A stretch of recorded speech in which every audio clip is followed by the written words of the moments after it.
Welcome to our Arab Race to Resilient event series this morning. And my name is Phúc Nguyễn, Environmentally Sustainable Design Leader in Ho Chi Minh office. And building up to the COP27, which will take the place this coming Sunday, our event targets to bring experts from across regions to share insights, showcase the best practices, and call for the action to how to make our cities more resilient. And yesterday, the series will launch with the topic, what is the most needed for the city resilient in the building.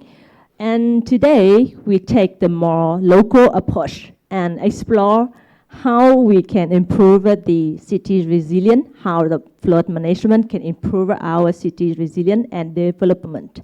And now, may I invite Mr. Neil Harvey, Director and Office Leader from Ho Chi Minh City.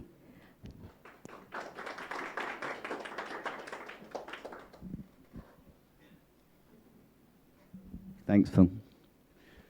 Hi, everybody. Distinguished participants, ladies, gentlemen, colleagues, friends. COP27 starts in less than a week, and to mark this event, I join my colleagues and welcome you all to our first event within the Race to Resilience Asia event series, organized by Arab and endorsed by UNFCCC, well, that's a lot of letters, climate change champion, supporting the UN campaign to build resilience for 4 billion people by 2030. I'd like to say a very big thanks to our speakers today. In person, we have Ms. Christina Alman, Sustainability Strategist and Advisor, a very impressive title. Mr. Adrian Marsden, who is from our Arab Philippine office, and he is also our Southeast Asia water lead. Sam Wood from the DIT, the Deputy Consul and Head of Trade and Investment. Mr. Phung Nam, who flew down very kindly from Hanoi, who is a climate advisor, and we are very grateful for you to make the effort to join us today. And joining us online is Mr. Long Nguyen, who is Vice President of Consulting from EY, Ernst & Young. Our speakers, leaders, multidisciplinary experts across Vietnam and Asia will offer diverse perspectives towards the topic of flood management, and will examine potential pathways to city resilience given the challenges of expected and unexpected scenarios resulting from climate change. Arab has been working in Asia for more than 50 years with offices throughout the region, including the more developed cities of Hong Kong and Singapore, and also in the developing cities such as Ho Chi Minh, Jakarta, Bangkok, and Phnom Penh. All of these locations are in some ways being impacted by climate change issues, whether it be increasing number and intensity of typhoons, extreme flooding, and salt water ingress into previously arable land. These issues will be exacerbated if action is not taken immediately. In this room and online, I recognize some familiar faces and participants from government, private sectors, major corporations, and other consultants. I'm really grateful that you took the time to spend with us today. The problem of climate change has been discussed for a number of years. There are varying views as to the extent and the causes. However, we are seeing the reality of the impact, insecurity, and devastation from recent events around the world. The recent flooding tragedy in Pakistan being a prime example. Now it's time for proactive intervention and for positive strategies to reduce and reverse the impacts of climate change. These have to be agreed, but more importantly, they have to be implemented. Ladies and gentlemen, by participating in this and other similar events, we can start to make a difference. Together, let us accelerate the exchange of ideas and good practices. I thank you all, all participants, for your contributions and look forward to hearing your views. Thank you again for your attendance, and I hope for a very successful event. Thank you. Thank you, Neil. And today, we are so delighted to have Ms. Christina Alman to be our moderator. And Christina Armel is the sustainability satirist and advisor from Purple Ivy, AVPN, and Sustainable Vietnam. And welcome, hand over to you, Christina. Thank you so much to the audience in person and online. I'm Christina Amen, and I will be guiding you in the next part. And the next part will include esteemed speakers and experts around the topic, as well as a panel discussion in which you, the audience, will be able to ask questions. So for those in the room and those online, as you hear the speakers, do take the time to formulate your questions. You will have an opportunity to send them through or to ask them here in the room. And hopefully our lovely speakers will be able to answer them. So for the next session, I really just wanted to start with just a short introduction. And I think we've all experienced the floods here in Vietnam, and even just here in Ho Chi Minh City. I can recall back when we had a Typhoon Usagi, if I say that correctly or incorrectly, but Typhoon Usagi in 2018. My family and I, my husband and my 2 kids, were walking home in very high water. And the worst part was that my husband was carrying our little daughter and actually fell. And the horror on our faces, because it was just not, one, a thing we really wanted to do, but 2, that having our daughter fall into water, that was just really not very sanitary. The worst part of it is that over the years of rainfall here in Ho Chi Minh City, it is so that we don't actually need a typhoon for it to flood anymore.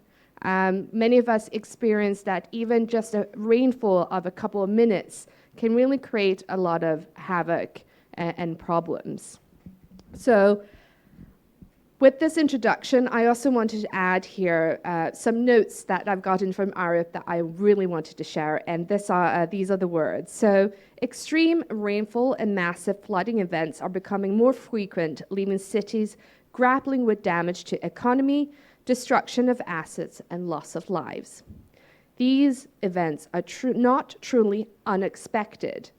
Cities can prepare, design for, and mitigate the impacts of rain and flood events to enhance the resilience of their developments and communities. How do we design for flood resilience, manage water efficiently, and rapidly invest in climate strategies? Well, the great thing is that we have speakers today that will most likely talk us through this, and they will explore how we can use approaches like nature-based solutions to improve sponginess and to improve the ability of cities to manage water and floods. We will also discuss ways in which water systems can be improved by designing and combining blue, green, and gray infrastructure to contribute positively to biodiversity and carbon reduction. So we move straight on to our first speaker, Mr. Adrian Marsden, who's the Southeast Asia water leader for ARUP. And Adrian leads the water team in Southeast Asia and is based in Manila, and you're here for the week. For the week from the Philippines. Over the last 20 years, he has worked across the UK, Europe, and Asia, delivering various master planning, water, and energy-related infrastructure projects. And in addition to that, Adrian is chartered civil engineer, chartered water and environmental manager, and member of the Association for Project Management. So Adrian, welcome. And we are very happy to have you kick off the first presentation.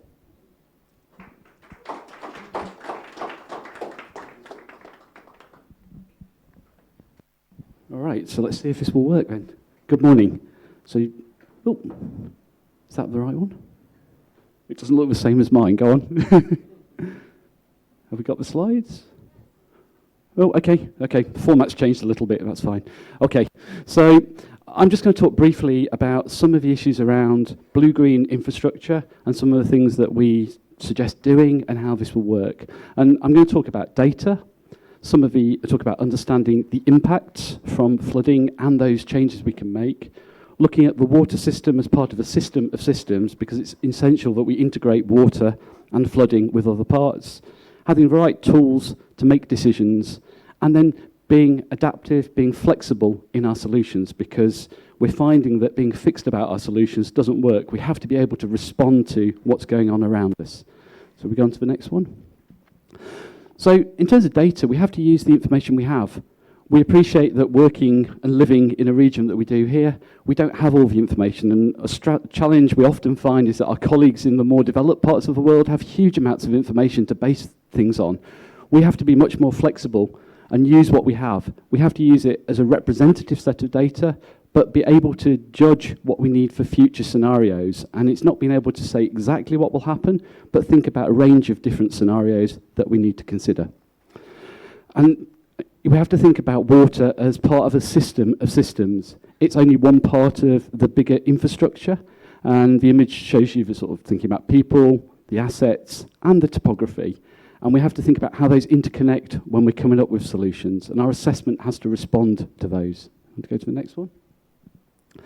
And we have to use the right tools. So now we have huge amounts of computing power, huge amounts of technology to be able to do it. And the image you're seeing is actually something we did in Shanghai a couple of years ago, where in 9 months we were able to look at the interconnectivity of the existing water bodies and how we could design a solution or modify a solution that didn't result in huge amounts of the old heavy civil engineering infrastructure, but how we connected up those areas of blue-green space in the most effective way so that they could implement at a community level their solutions. And we can now do that not just with engineering, we can also overlay things like cost, carbon, social impact, to be able to give our decision makers, the people that are going to make the decisions about what the projects are or what they do, the information they need to make decisions. It may be obvious to some of us as built environment professionals what to do, but those people need other information, and we have to be able to respond to that, to give them the information they need to make their decisions and support us in their decisions. On to the next one. But as I said at the beginning, it's really important that we are flexible. We adapt to what's going on around us. We can't guess the future, but we can predict different scenarios. And the developments need to have more space. They need to be able to change. And they need to be able to change based on triggers, not just based on time, which is, I think, the way we've designed things before, a plan for 10 years, a plan for 20 years. No, maybe it's a plan for when we get to a certain level of flooding in a river, which we can live with, what do we do next? And, I mean, the image is, again, Western Europe. They're putting houses on floats. That's been going on in the Mekong Delta for years, hasn't it? They've been building houses on stilts to accommodate and respond to the changes that go on. So water has to be managed, but that impact, that damage can be controlled. We think blue-green infrastructure, sustainable infrastructure is an essential part of the solution, not just heavy engineering, which is what people have done previously. And it'll be a lot of small impacts. It might not be huge drainage interventions. It might be lots of more community interventions, like that example from Shanghai. In 265 districts, they did change, or they're going to make changes. So we have to design with the water, not fight it, I think would be the message that I would give you. Okay?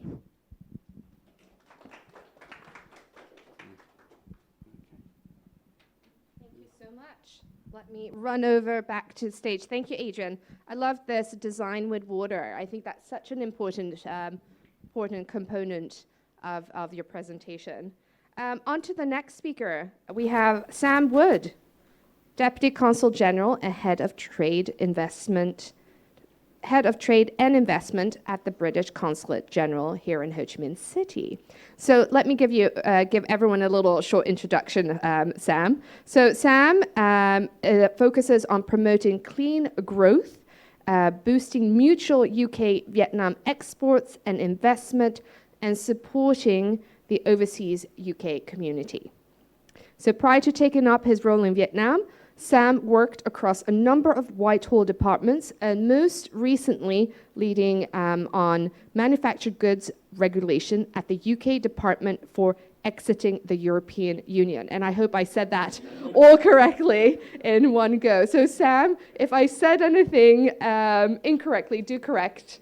And welcome up on stage.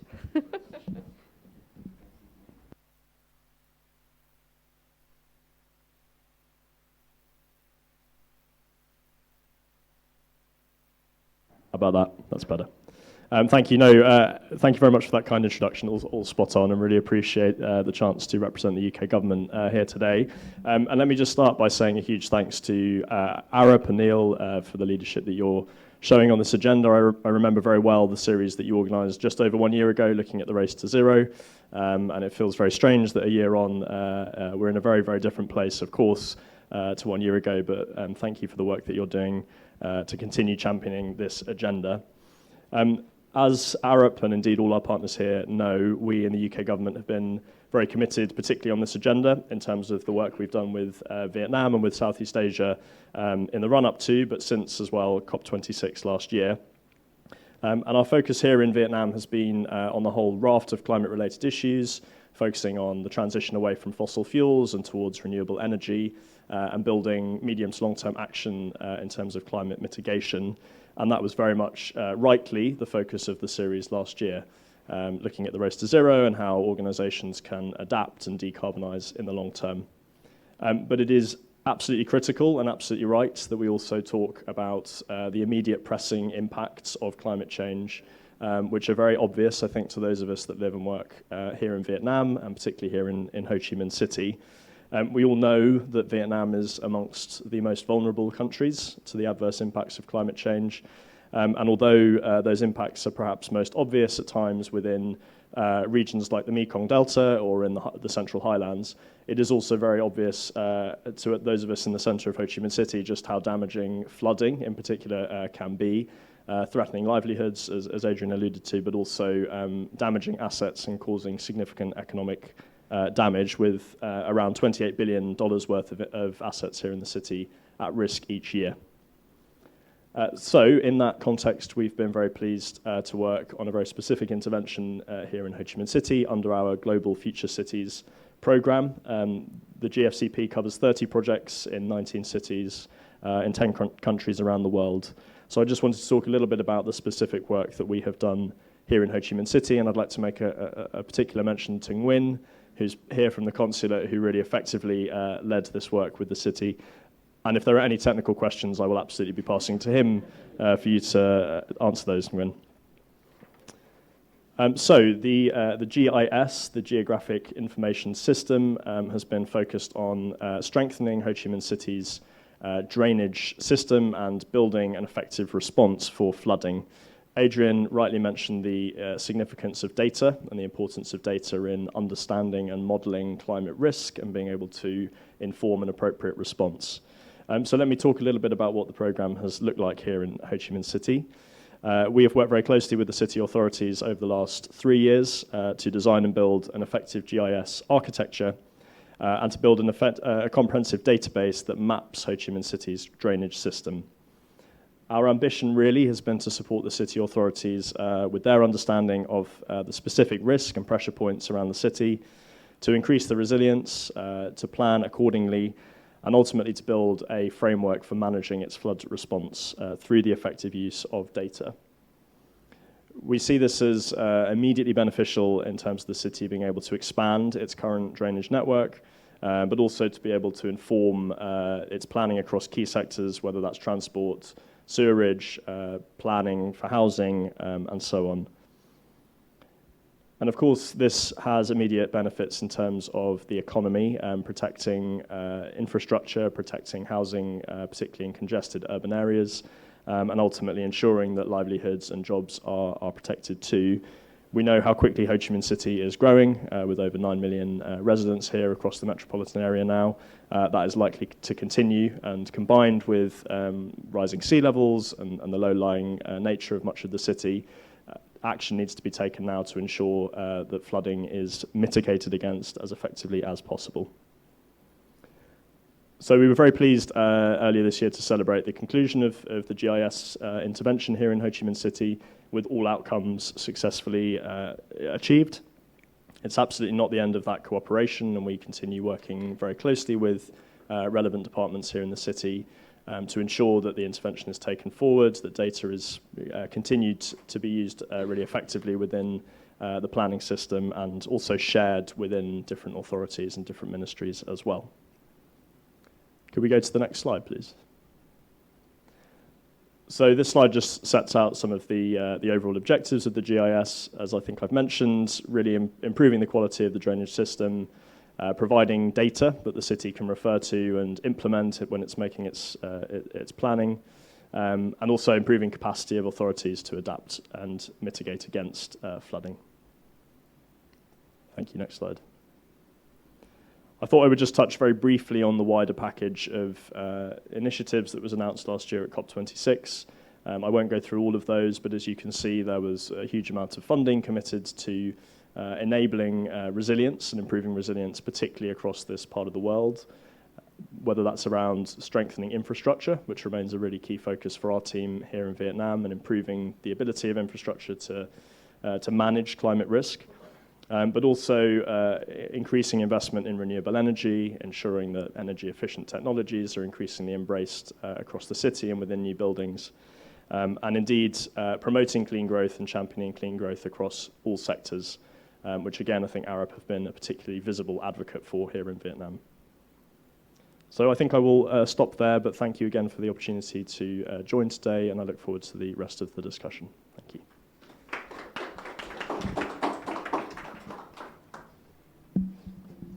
Thank you, Sam, and thank you so much for putting together that action is needed both not only on climate mitigation but also adaptation. So thank you very much. And now we're going to actually move online, and we have Mr. Viet Lam Nguyen, who's the Vice President of Ernst & Young Vietnam. And Mr. Lam leads the Government Public Sector, GPS, Infrastructure Consulting Service at Ernst & Young as part of the EY ASEAN GPS Infrastructure Advisory Team. Oh, and he's joined us there. So let me just wrap up here, and I'll hand it over to you, Mr. Long, if you give me just a couple of seconds. So Mr. Long has been involved in developing institutional frameworks, policies, investment strategy, and transactions for various clients in both the private and public sector. This includes drainage and sewerage, transport, power and utilities, telecommunications, construction, automobile, and manufacturing, as well as bilateral and multilateral organizations. So, Mr. Long, welcome, and I hand it over to you. Thank you very much for your introduction. And also, I'm very happy that I also joined the project funded by FCDO that Sam mentioned on for Mississippi Future City. With Mr. Nguyen, I think he sits in the room. Today, that I want to say what I observed through my working in infrastructure areas. So the first thing that happened in Vietnam, then recently, like Ardian and Sam mentioned that in Vietnam we have the risk increase for the flood, and what Ardian already said, but I just want to give some fact and figure. So in by 2022, the likelihood that the flood will happen in Vietnam is 10 hour the 10 scale point. So that means it's very high in Vietnam. So that means the country very vulnerable to flood. And in terms of the risk for tropical cyclone, so we have the point of 7.9 in by 2022. So that is very impact figure that we can see because of the climate change. So I think the country we cope with such kind of impact. And recently in Da Nang City, we can see what the sudden very heavy raining, and all the city very catch a very serious flood in whole Da Nang City.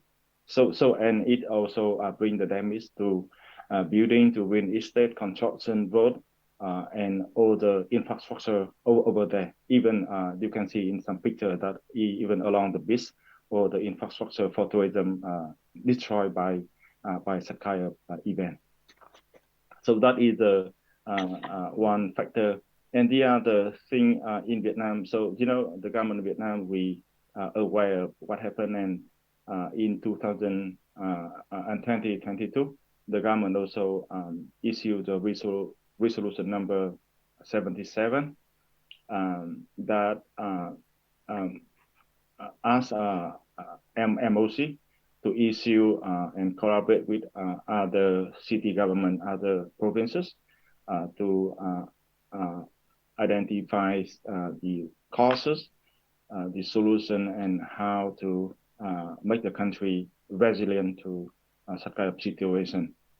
And following that resolution, there should be some regulation for guiding how the player in the market in real estate and construction area they need to follow. And I think come up with such kind of regulation should be some new standard. I mean, updated standard for the construction and real estate areas. The other thing, I'm also happy that we work together with UK government FCDO, and during the last 3 years, we together with the embassy here and our colleagues from ASEAN that we developed the green financing and sustainable financing framework and try to bring it into Vietnam. And one of our awareness that in the market, the stakeholder now is changing. So more important that the investor and lender, they really looking into the green and sustainable component of any project that they will invest. So that is very important thing change in the market, and I think that's the reason why the local real estate developer in Vietnam, they need to consider. So last month, I attended one of the conference and workshop with some of the market player, and the observation from the community is that so most of the real estate they aware of green, but they don't have such kind of green and sustainable into their governance framework. Then I think for the future, if all the investor and lender, if they take a look on this standard, then it's very hard for the real estate and construction developer. They can avoid such kind of asset to such kind of financing sources. So that's a very important thing that I want to emphasize in this workshop. And also for the customer, you can see household or they looking for the green. And some of the real estate developer in Vietnam, they're also looking for green. But unluckily that for the blue component, I mean the water drainage and flooding, they are not so focused. So that I think the market trend and the risk that I think now at the right moment for raising the thing for blue and green infrastructure, like Arian mentioned in the first section. So can you move to the next slide? So for this one, I think that I just want to bring a very high level on the framework. What is the BZI? So I think for the green component, so I think we all know, but for the blue, that is the framework here that focus on the water, so that the river, tank, and drainage for the urban infrastructure and urban real estate areas. And it will bring the benefit for all the stakeholders, including you can see the enabling change that here. So with the policy lawmaker, urban planner, developer, consultant, and also the user. And you can see the benefit here. So that kind of framework, I think we bring the framework for the real estate developer. Then they embed this kind of thing into the in the project.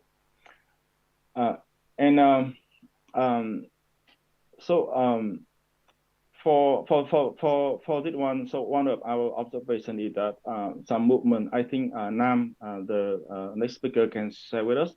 The movement of Vietnam now. We developed the green taxonomy, some of the environment standard will be updated by MONRE. SBB in Vietnam, Bank in Vietnam, so they also we based on the green taxonomy, and we develop a kind of the circular to guide for the local bank to follow such kind of taxonomy. So I think this framework is not only benefit for all stakeholders, but commercially and financially, it's very important for real estate developer in Vietnam. And one of the signal here we can see in the definition of ESG, we have the environment, social, and governance. So the governance is very important thing that even the developer, they have the green or blue one, but more important thing that they need to do it and need to show it in their governance. So when the investor and lender and they think or they look into the project, they will take a look on how the project governed by developer.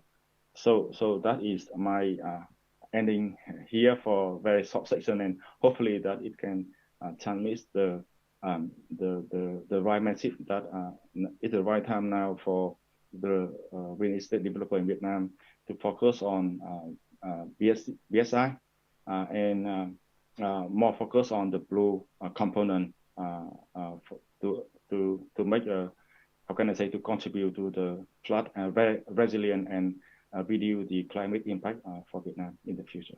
Thank you.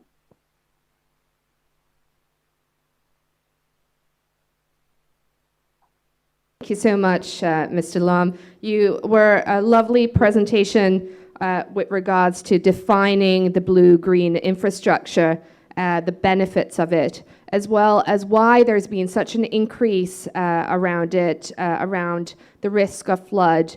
It is because of the flood risk, that public interest and government concerns that you talked about, as well as the sector-wide trends towards sustainability, and really incorporating that even all of this, even if we talk about sustainability and the environment and climate, the other pillars of social and governance are as important.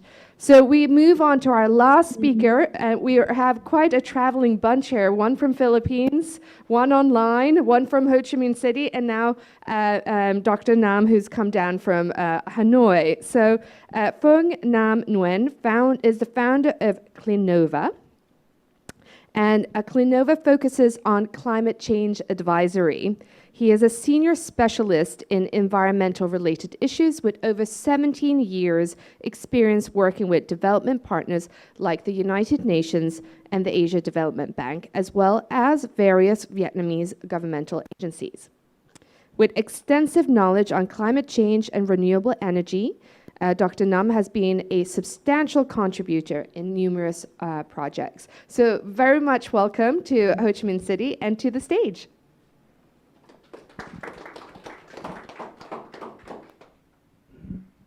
Firstly, thank Christina for very nice introduction, and hello everybody. So hope save the best for last. So I'm the last speaker in the slide today, and then we can have more time for discussion.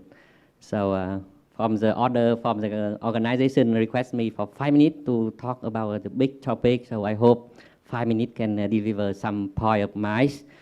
Like someone mentioned that climate change issue is impact for all over the world, and Ho Chi Minh City is the most vulnerable city in Vietnam to suffer the impact of climate change. So I don't want to talk more about the Ho Chi Minh City or any city in Vietnam, but again, we mentioned that Vietnam, we have 5 biggest cities, and now 5 biggest cities have some problem with climate change impact for investor, for infrastructure, or even for something directly to the people, like suffer from the flooding or sea level rise, even though someone in Ho Chi Minh City suffer a lot than myself in Hanoi.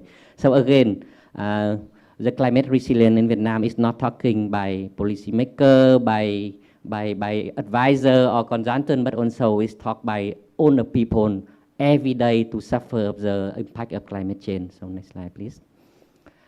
You see here is a very big storm to come to Hanoi in a couple of last year, but of course some again in the last month also someone Here in Ho Chi Minh City, luckily we have not suffered, but a lot of provinces and cities in middle Vietnam suffer a lot. I just want to say, we don't talk about quite scientific based evidence, but we talk about the action. So the thing I want to talk something today. Next slide, please.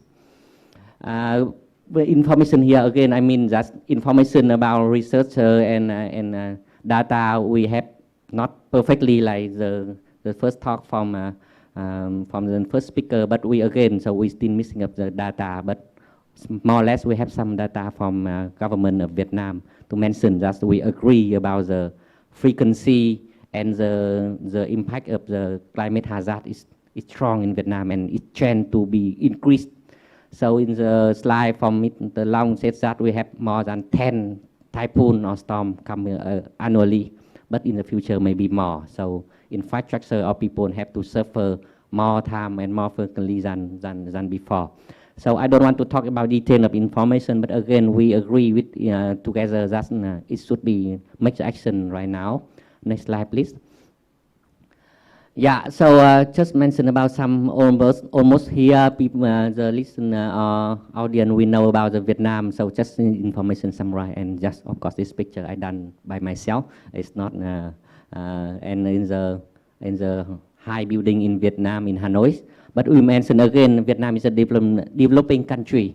Of course we agree that we not developed it well, and we have to consider both the thing climate change globally issue and also the economic development at locality. So we have to balance too. So we cannot say that we do everything in green. We forget that we bring some people in behind. So it's again, so in the total Vietnam investment from foreigner and also from the domestic investor here in Vietnam is a lot. And next slide, we just mentioned again that policymaker think about at national level. But in the ground, like the city level, it still has some missing. So I talked with Mr. Nguyen that before, when I work in my company, I work like city advisor on climate change for Hanoi City. So I will give you some example in Hanoi in the next slide, please. Yeah, so Hanoi is one of the biggest cities. Of course, Ho Chi Minh City is bigger for economic scale. But again, we mentioned that with some thing like development in the last 10 years, Hanoi and Ho Chi Minh City is the two biggest cities in Vietnam have very successful in development. It's not the talk by ourselves, the Vietnamese, but also from a lot of foreigner investors. They recognize the high and potential opportunity to invest here, not only for 1 or 2 years, but maybe a longer term, like more than 10 years. Next slide, please.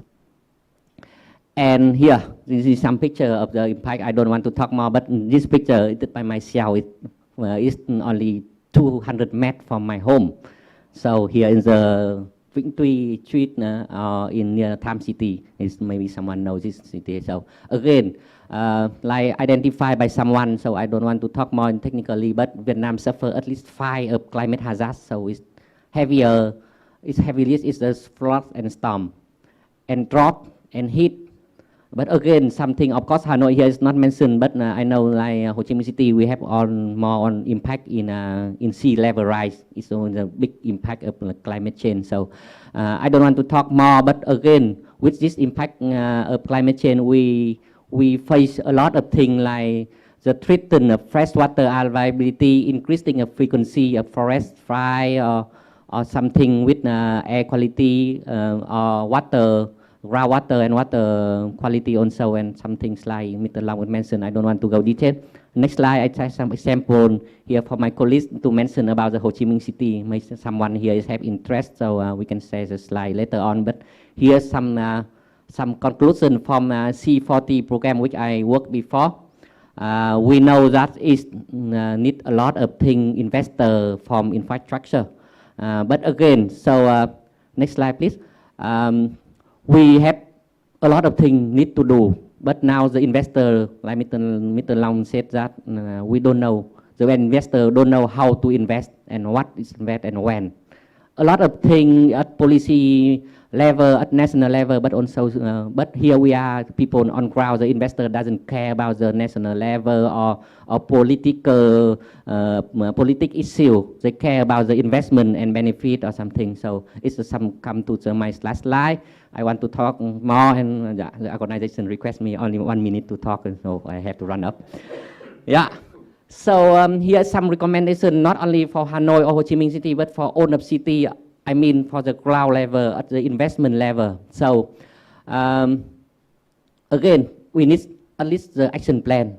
Action plan here, of course, cannot be done by the investor or by any people. It should be done by government. So here we have some representative from UK embassy that it should be support. Of course, UK support Vietnam a lot to develop a lot of policy and action plan on things. And we agree that something should be done. And then, because we are the limited resources, so we think about what is the most priority. It's quite important.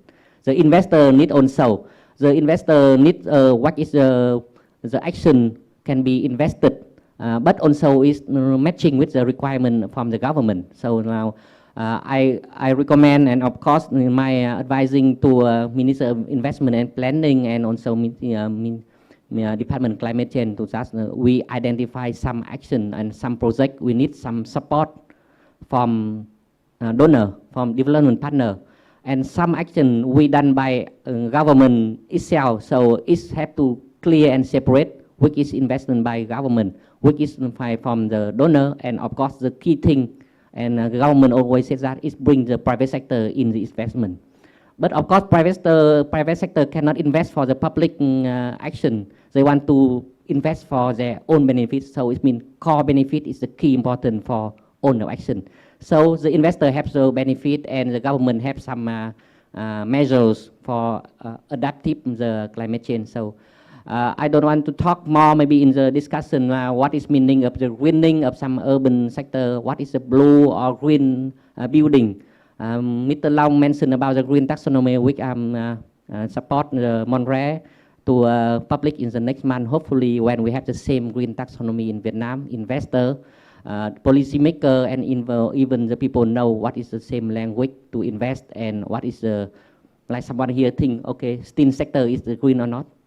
And in the government we plan, we say it's clean because steel or cement need to infrastructure. So no infrastructure in green if we have no raw material. So again, something is bring very key message to people and to policymakers that the core benefit is the key thing to consider of any investment to adapt of the climate change. This is the last slide here. So thank you for your attention. Thank you so much for the presentation. I really, the word that really stood out was this word action. And I think that's really something that was a very good wrap up on the presentation. Many of the speakers really spoke around that word action in different formats and ways. And now we're going to hear more from the speakers. So you're welcome up on stage. Let's see if we can grab one of these seats. I might be a bit too short to sit on it. So the format, if you, Sam, if maybe you can pop over, then I can, because I have a screen to look at as well. So the format is that you are welcome to ask questions, both here in person and online. The ones online, I will receive them from one of the Arab colleagues. No, it won't. Okay. It's working? Yes, okay. So it's working. But let me kick, this is always it. We've done this hybrid event for quite a while, haven't we? All in different formats, but we're still deciphering sometimes how to manage both an online audience and in-person audience. But my first question, actually, as we're getting you warmed up, is for Adrian. Are you ready? I'll try. Yes. So the question I have here for you is, how can we measure, because I think with one of those questions, how can we measure when blue-green solutions are effective, and can they be effective on a case-by-case basis, going back to your point of being flexible as well? Okay, so yes, they can be effective on a case-by-case basis, in my opinion, but their benefit may be limited.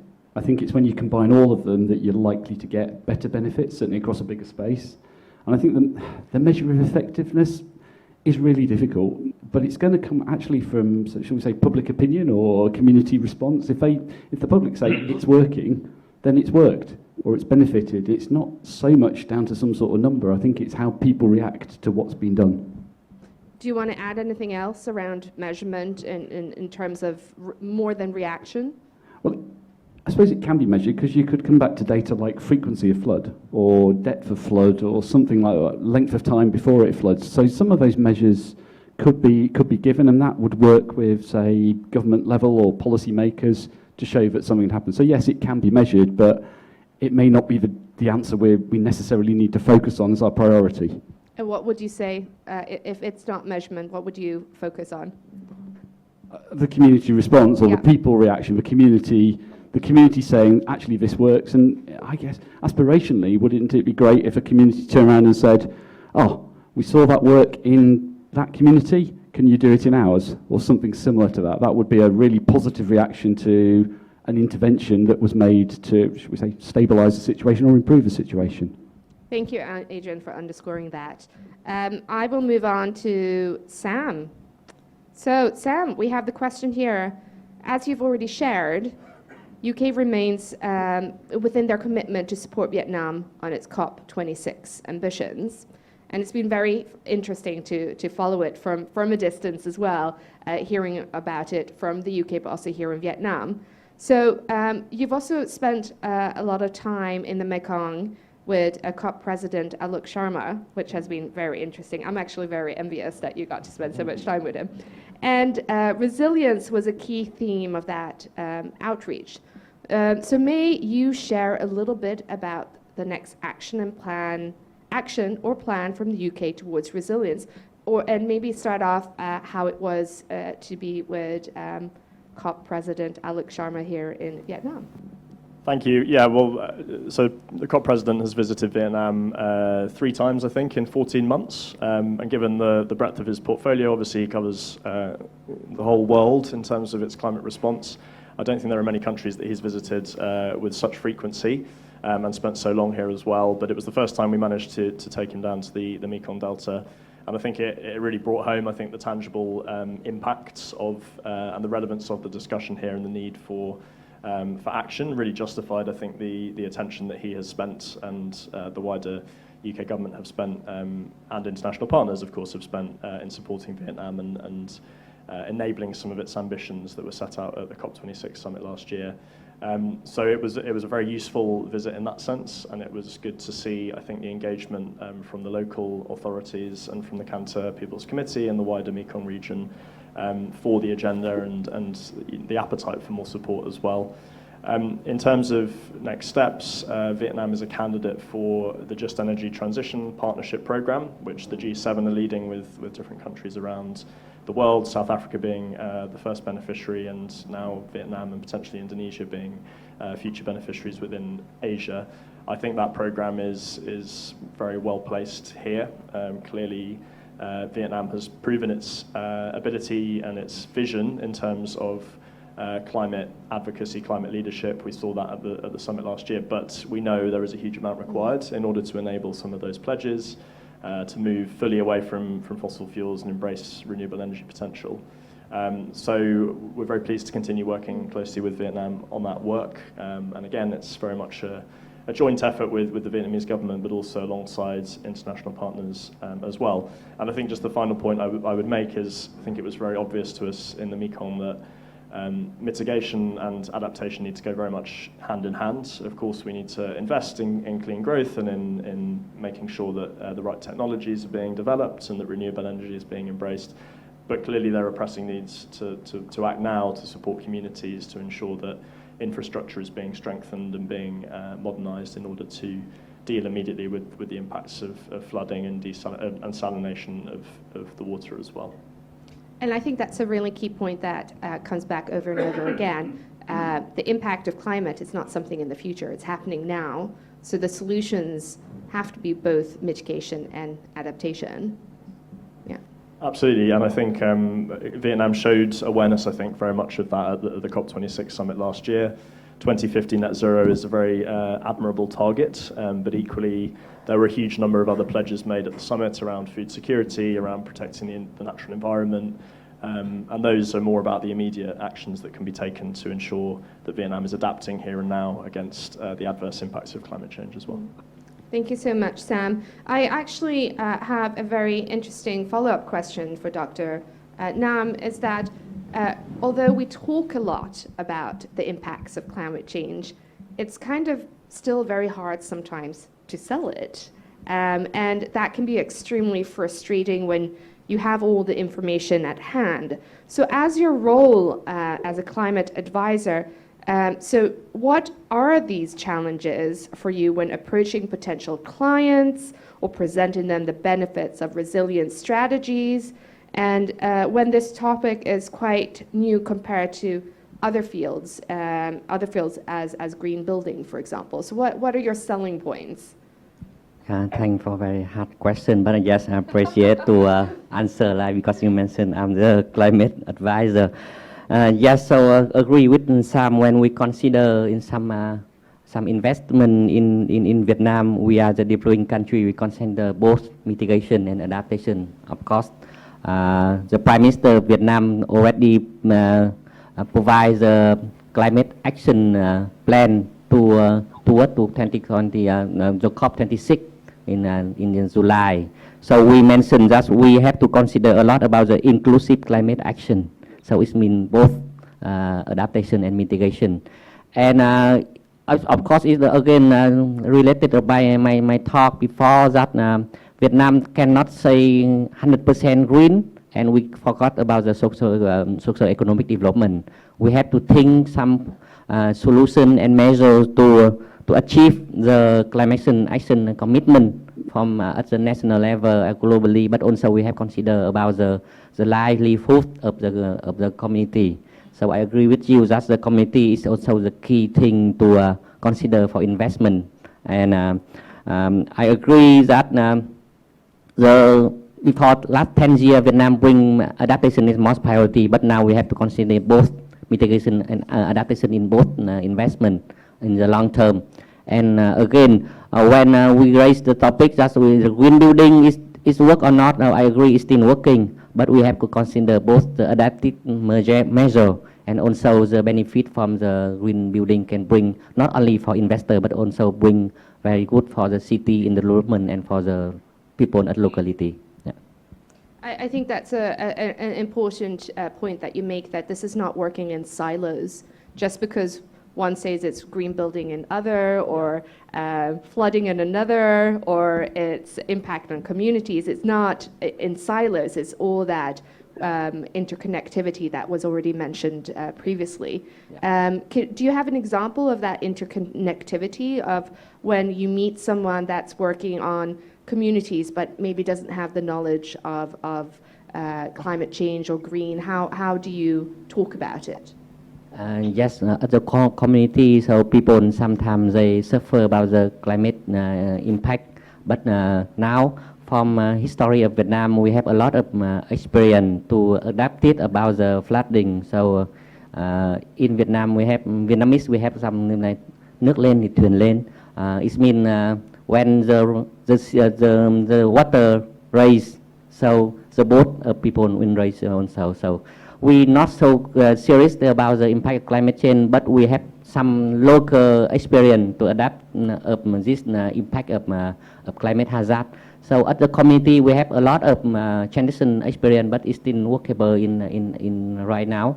And we think something we are working, we build the capacity for the locality or community to adapt the climate impact in the future as much as possible.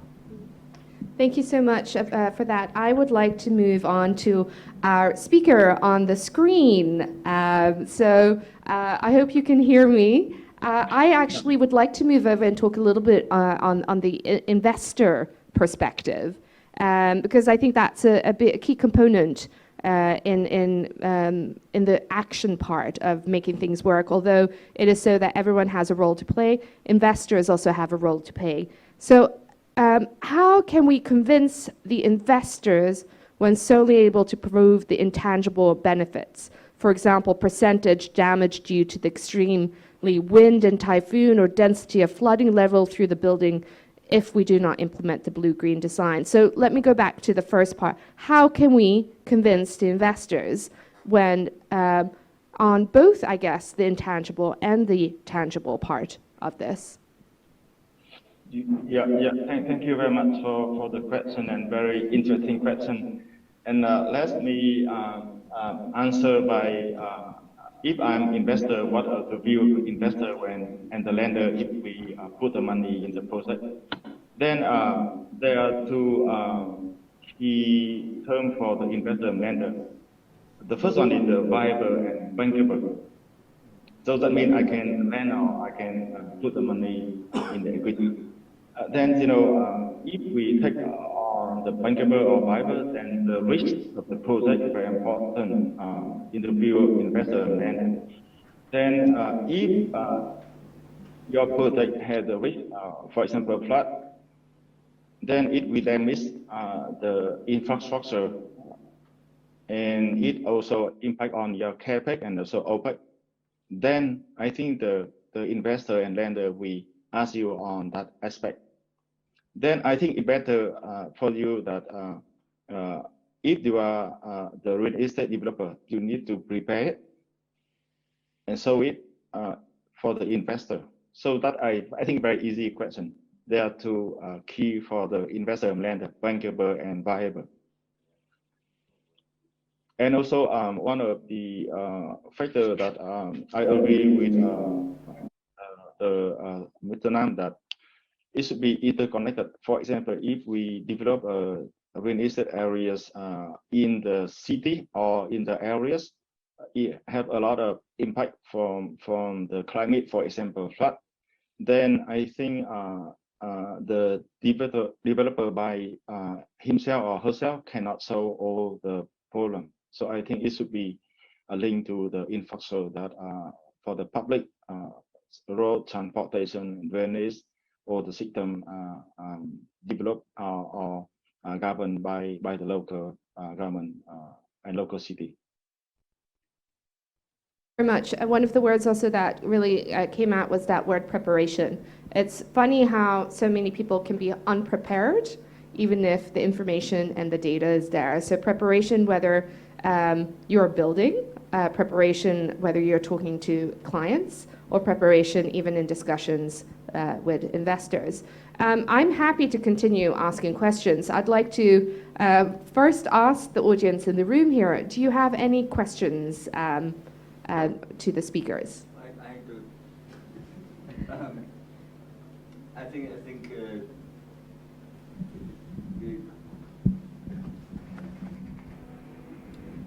a lot of the discussion was around private developers, and reading between the lines was the maximization of their investment, of their return. We know from the business we do that private developers are very reluctant to take on ESD initiatives because they feel it's going to cost them more. They think more about capital cost than they do about running costs. So do we really think that any changes are going to happen without government legislation? And will that government legislation be effective when it's put down into the people's committees, etc.? Yeah, so I look as a speaker, and view speaker thing is my question. Yes, so I agree with you. So now a lot of investor and private sector, they consider about the ESG reporting, and also how and when they will start for investment in Vietnam when the legislation is not ready. So I agree with you. So because I work a lot with the government agency at national level, with Minister of Investment and Planning and National Resource and Environment, and also other investment like Minister of Finance. Also, a lot of challenges of regulation and regulation is not ready. We agree because we are a developing country. Before we think, oh, climate change is this work from other country is not own. But after the last 10 years, we recognize it's not only the challenges for us because we are the most vulnerable country of climate change, but also it's the opportunity for the green investment. So right now, a lot of policy makers, they are trying to provide a lot of regulation and regulation to bring more interesting private sector to project in Vietnam. We agree that we have a lot of challenges for the investor to understand what is the legislation request or something by law. But luckily, I'm not saying it's not randomly, but the government try to enforce in the issue the new environmental protection law 2020, which is just valid in the 1st of January this year, so it's just quite new. And it's a very ambitious target of Vietnam. We consider about the investment have to consider about environmental protection, but now we still limited of a lot of guidance and standard to guide the investor to invest in Vietnam. But on the reason behind, all of the government and policymakers, they try to identify what is the clear indicator or criteria for investor. Like Mr. Long mentioned, now I'm supporting Vietnam to develop the green taxonomy. It's not for classification, no. It should be bring a very indicator for the investor for green credit or green green bond. So you know, a lot of investors, they care about the money investment in the long term, but now if they identify and they have a lot of subsidy, maybe not from government but from the investor, or they agree that is a good benefit in the long term, they will invest. So I agree with you, the clear legal document, but step by step and day by day we will have better. If I could follow up, Brad, it seems to me the amount of time it takes for a law to be enacted in Vietnam that will already be flooded, will be living in Noah's Ark. The government needs to find a way to reduce bureaucracy and push this through if they recognize it as an urgent problem. Yeah, agree. From the law, we identify some deadline for some, like we will develop some carbon market in 2025, and we will have officer running in 2028. We will have APR for some mechanism for the recycle of waste, and we have a lot of deadline and strong commitment. But again, we mentioned the policy is still on paper, but the action on real is the key thing. And now I think the role of the key private sector will be more stronger. We can respond for all of policy during the consultation phase, and we can bring our voice and our effect to the ND policy. And we hope that the investing environment here in Vietnam is much better for investor in future. It's not like today not, tomorrow yes, and the next day is up to you. So, yeah, agree. Thank you. Well, thank you so much. I think we could continue with this panel for much longer. I've just been shown the sign that I have to wrap up. Oh no, so I don't want to get in trouble with the audience or the organizers, audience here, audience online. But I do have one final question for all of the speakers, and I'd love to start with Mr. Lam. So one of the action points out of this is that we would love to hear what you would like to send as a message to COP27, and this message will then be put down on paper and recorded and sent. So let's start with Mr. Lam. What would you like to share to COP27 as final words?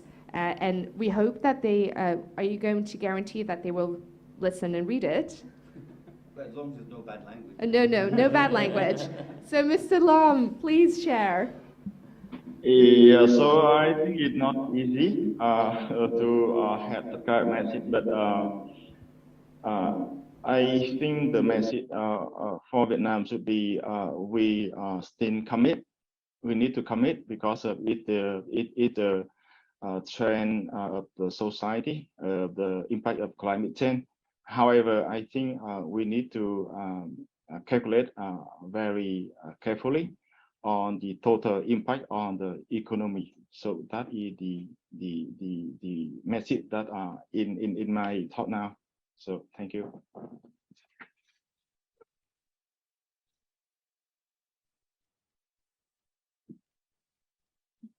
Thank you. Courage to legislate, to drive those agendas, and to force those behaviours. Because I think actually, as our questions asked, we need to they need to commit to those things to drive the governments in these countries that we live and work in to do the things we need them to do. We've already got commitment and integration. Dr. Nam. Yes, so I know the Prime Minister committed Vietnam to become net zero in 2050 announcement last year. So this year, even if I have message to send to the COP27 in Egypt, so I just mentioned just like the topic of this year. So biodiversity is also the most important thing, and adaptation is very crucial for some developing country like Vietnam, because we already commit about the global contribution, but we need some support from the developing country for the capacity building or technology transfer, or even bring more pilot to keep the momentum here in developing country like Vietnam to following with our commitment. Yeah, that's my message. Thank you so much. Momentum, yes. Sam.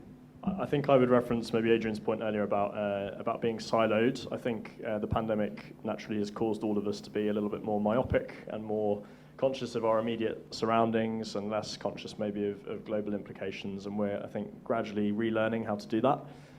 But coming and seeing the tangible impacts of climate change and climate risk in countries like Vietnam, being aware of the reality that action or failure to act now will only increase those risks and cause more damage. I think that would be the message to remind leaders that they have a duty to be conscious of that and to act quickly. All very much powerful words, and as we wrap up, I'd love for you all in the audience, and we will hear you virtually online, a big round of applause first to Arup for organizing it, and to our amazing speakers today. So thank you very, very much.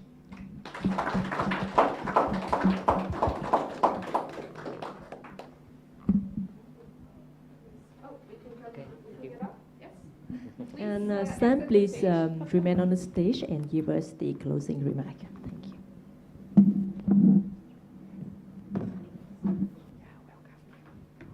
Well, thank you very much. It's a pleasure to close the event, and as I expected, it's been a really interesting discussion and has built, I think, substantially on the momentum of the series last year as well. And I know you've got more events coming up as well. So thank you, Neil, and thank you to Arup for such a brilliant event today. I thought maybe just finishing by reflecting a little on the last 12 months as we approach COP27. I think we went into COP26 unsure as to what Vietnam would commit to. We weren't totally sure whether there would be a pledge around net zero or whether they would join some of the multilateral commitments relating to other aspects of decarbonisation. And of course they did. They showed immense vision, I think, showed themselves to be a real leader within Southeast Asia, so plenty of reason to be really optimistic about how quickly things can change and how quickly things can be regulated for if there is appetite. But of course, going into COP26, there was a sense, I think, of the challenge as well. There was a report published by the UN's Intergovernmental Panel on Climate Change that spelt out specifically how damaging a 2-degree rise in global temperatures would be. In some ways, we haven't moved as far since COP26 as we should have done. And obviously, the risk of that rise remains very real and very tangible. We've heard lots today about what that would mean for Vietnam. It would mean the destruction probably of 20 million livelihoods in the Mekong region. It would mean jeopardizing food security for this region as well. And of course, it would mean damage to infrastructure and assets and an increase to that damage in the immediate future. So we saw, I think, some momentum at COP26. We saw steps towards more of an international consensus around the need for action. And as I say, we were pleased by the vision shown by Prime Minister Chin, but of course, there remains plenty that needs to be done. And I think events like this really speak to the value of collaboration between the government and the private sector. Neil's question earlier was really relevant, I think, about the intersect between regulation and private sector. I strongly believe that the visibility of industry and the argument around trade and investment has been critical here in Vietnam in increasing the government's appetite for climate action and recognizing that renewable energy and green technologies will come with tangible economic benefits. So there is a clear role for the private sector to continue championing that agenda, to making it clear that they are committed to promoting and championing those technologies. And I think regulation will follow because it's inevitable. So I will wrap up there. I mean, let me just say once again, Arup, you were an early signatory to the Global Race to Zero campaign. You publicly, I think, have committed to net zero by 2030. Please continue to embrace and champion that agenda. Sorry, here in Vietnam. It's much appreciated, and we look forward to continue working with you on that. So thank you very much for your attention and involvement today, and have a lovely afternoon. Thank you.